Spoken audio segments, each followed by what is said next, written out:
Imagine waking up and your city is buried alive.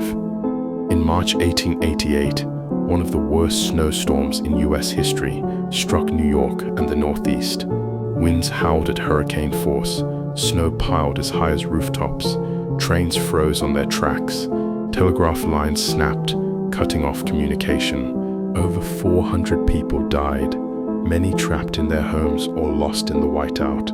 Entire cities shut down for days. The blizzard of 1888 showed how powerless people were against nature and changed how America prepared for storms. This is Storyman. Follow for more unbelievable real stories.